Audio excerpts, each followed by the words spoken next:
Hello, folks. So, welcome to part 30 of Learning Rust series. So this is part of my 100 Days of Rust, and I'm on day 14.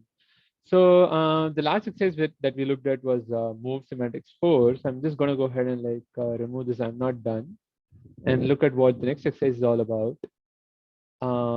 Okay, so we have the fifth exercise. So, what is this? Cannot borrow X as mutable more than once at a time. Okay, so this is about first mutable borrow occurs here, second mutable borrow occurs here. Okay, so you can't have multiple mutable borrows or references at a time. Rust does not allow this. This is mainly because of I think the multiple writers problem, wherein um, and you also have to think about the ownership. I think for multiple stuff. I mean, ownership is of course X. So this is only about borrow. Why can't you do mute? I mean, more than once? It's not allowed. Is it like a multiple? Oh yeah, it's the data race condition. Basically, multiple writers. Like Y can write something and then Z can write, and or Z can write something and then Y can write, and that can cause a data race and like inconsistency issue. And there is no logs being used, so the compiler just doesn't allow it in the first place. Ideally, when you have such a shared resource where you're writing, the shared resource, you would actually use some logs, semaphore logs or whatever. So yep, there are different kinds of stuff, read, write, log, and whatnot. So yeah, it's a multiple writer problem. In this case, you can check out what these people say here, and you have to look at how we can actually solve it. So variable was borrowed is mutable more than once. Okay, mutable reference basically borrow is reference. So mutable reference can have more than one. Please note that in Rust you can either have many immutable references. That's like multiple readers. That's not a problem. Multiple readers can read from a shared resource without any problems. Or one mutable reference. You can't have multiple mutable references or a mix of mutable and immutable because that's more of a reader-writer problem wherein some entities are writing, some entities are reading. The writer can write first and then the reader can read, or reader can read first and then the writer can write. Then the value read by the reader would become invalid or become outdated. Kind of like a dirty read stuff or whatever that you say in database and all. So you need to take care of that. So this is fine, or multiple immutable references. This is all fine. So let's go and look at this line and look at what the exercise says. So here, make me compile only by reordering the lines in main, but without adding, changing, or removing any of them. Okay, so no adding new lines, no changing any lines, no removing. Just reorder the lines. So what we can do is, um,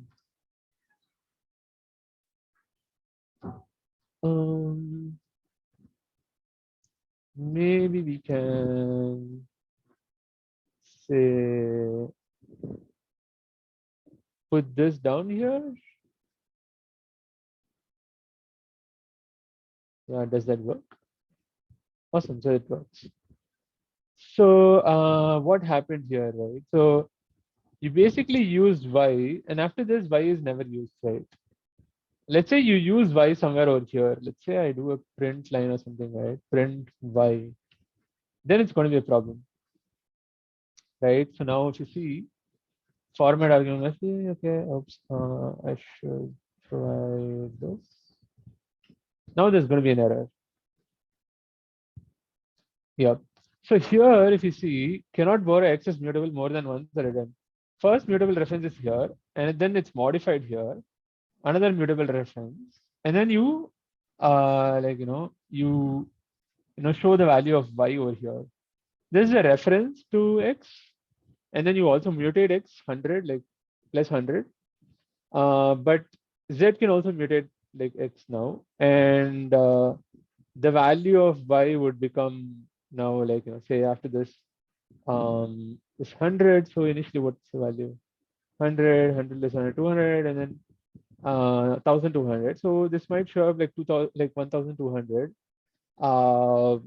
But yeah, it's a very weird thing because these are all in the same thread, like same execution line of execution. So it's all one by one sequential. Let's say you're in different threads. I don't know how it works in Rust, like threads and whatnot. Like in Golang, it has Go routines and whatnot. So kind of loosely translates to threads, but not exactly. So if you have multiple writers like that, anyone could be writing, and then you finally read, it could be an inconsistent read or like data races and whatnot.